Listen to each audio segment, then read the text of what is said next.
What is a museum? These are things that may be in a museum, but they don't begin to touch on the actual meaning of a museum. We look back to learn and reminisce. We look forward to discover.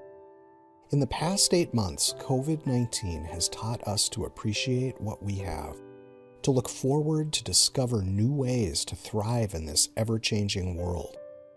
Bayfield Heritage Association is one of those things in life we should all treasure because it provides our community an opportunity to both look back and look forward. A special place that reminds you of the people and events that came before you.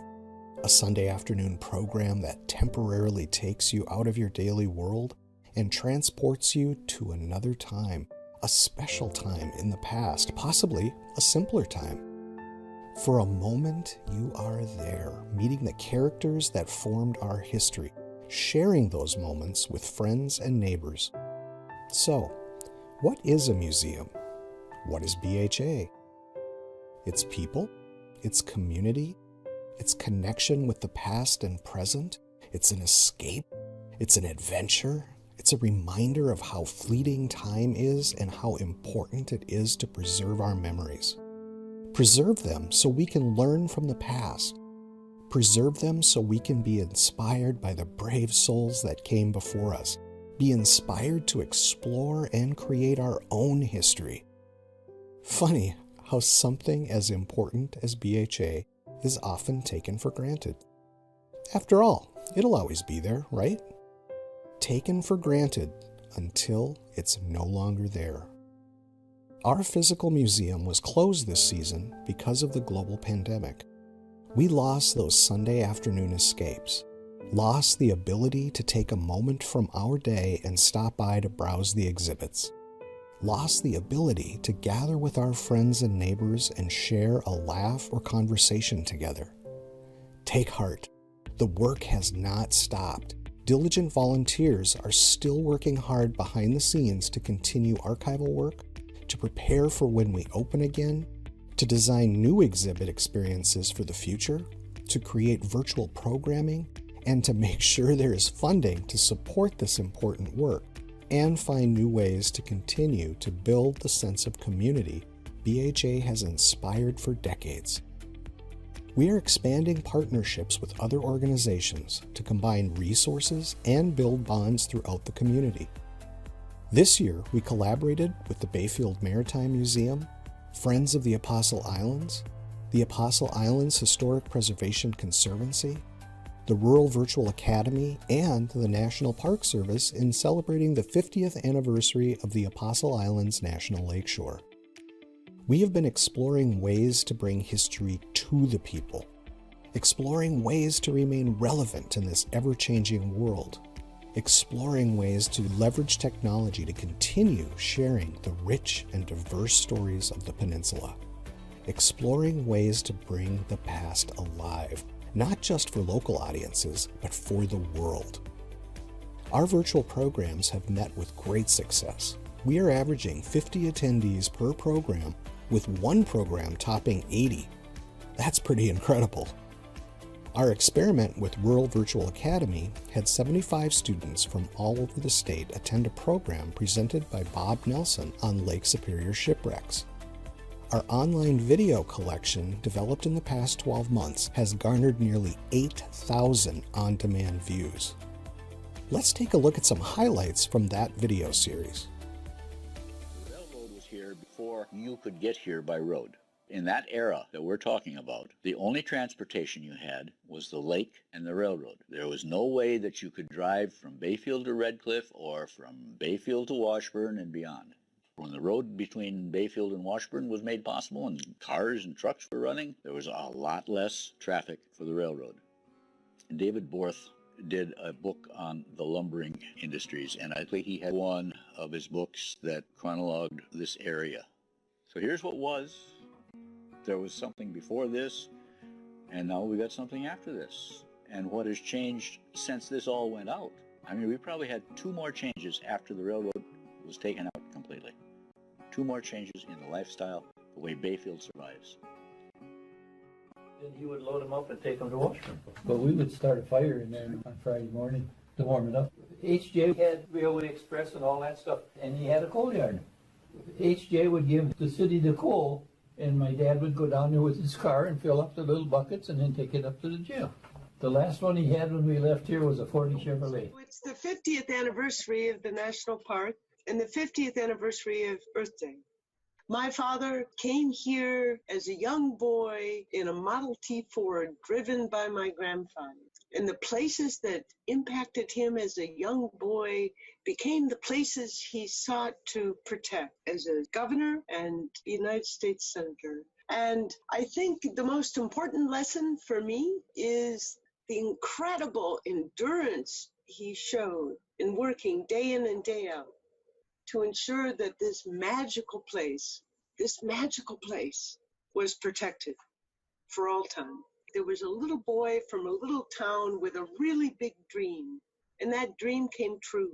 Every place that he touched as a child, the St. Croix River, the Apostle Islands, and so many other things that he came to value, became his life's purpose. And he got up every day and he worked really hard to make that happen. The most important thing for me is that individual action matters, that you get up in the morning committed from a place of purpose and values, and unimaginable things can happen. My father was just a little boy from a little town in Wisconsin, and he really made a difference. And one of the most... I'm really happy to be able to be a part of this. I'm working with the Friends of the Apostle Islands National Lakeshore. We're really pleased that Bayfield Heritage Association has stepped forward to do this program and the program with Bob McGrath talking about the establishment of the National Lakeshore. When I saw that you were going to be doing a presentation about the lost formations, I love seeing these pictures that are more than 100 years old and see the amount of change that's taken place in that amount of time. But there have been some more recent changes that we've seen just in the last few years. And I thought it'd be nice to add a few photographs of these more recent lost formations, such as this point that is on the east side of Sand Island. It's called Swallow Point. This arch for many years marked the southern tip of Swallow Point and the entry to East Bay, right up until about just a little over 5 years ago. When going out to the islands, we noticed that the pedestal for this arch had collapsed. So if you just look to the right of that sailboat in the distance, you can just see the pedestal that's left over from that collapsed arch. It just goes to show how the shorelines of the Apostle Islands are constantly changing. Sometimes it happens over a period of years, and sometimes it happens over a period of days. Now, this next chairman position in 1909 at the urging of his friends. At that time, Mr. Walksmith was running for re-election. He has already been the town chairman. A little bit ticked off because he may have lost because of negativity from the press. And then in a very hotly contested election, Walksmith won by a, who can help me out there? He won by a whisker. Thank you very much. He did win by a whisker. Actually, he won by a lot, but I mean, who could resist that joke? All right. So let's get a sense of how things went after he won that election. Well, there are a couple issues that were really bothering Curry Bell. Overstaffing in the police department, not enforcing the liquor license requirements. Among his comments were some great gems. I admire his skill in abdicating the economy and the disbursement of public funds. I love that. Floundering about in a sea of conceited egotism, he takes the prize as an intellectual degenerate. Okay, tell me how you really feel, Curry. Okay. It speaks so highly of the intelligence of this community to have a man of your demonstrated ignorance of the law or a willful violator of it at the head of town affairs. Mr. Walksmith wasn't without response. He had his own newspaper that he could use. And I mean, he got down about as low as you could get. East Bay is perhaps the most wonderful piece of natural rockwork to be found on the coast, Temple Gate. This structure rises out of the water 35 feet high in the form of an arch, through the center of which extends a cross piece of stone. To crown the whole on the top, nearly over the center of the arch, the bleak and barkless trunk of a pine tree fully 30 feet in length stands as a signal staff. A cruise among them for a few days even, and one becomes enchanted with their romantic beauty. And then there is such a variety in their wonderful formation that one never tires of their society. They seem to welcome one with their sheltering arms, safe harbors in all weather for all craft that visit them. Some amazing stuff, and much more is on the horizon, including a redesigned website to make these new digital assets more accessible. We hope to create a series of virtual exhibits, a better way to bring our museum experience to the world. We are planning the restoration of the historic Fountain Garden Park and to digitize our Bayfield Video Archive series containing exclusive interviews with Bayfield elders. We also hope to expand partnerships whenever possible and continue our momentum of building a sense of community. We can't take all of this for granted. It only happens through hard work and your continued support. Please, think about what BHA means to you. Think about how you would feel if this valuable community resource was no longer available. Through your generous support of money, time, and resources, BHA can continue its important work long into the future. See our website for volunteer and support options or to donate online securely. We could not do this without you. Thank you for your continued support.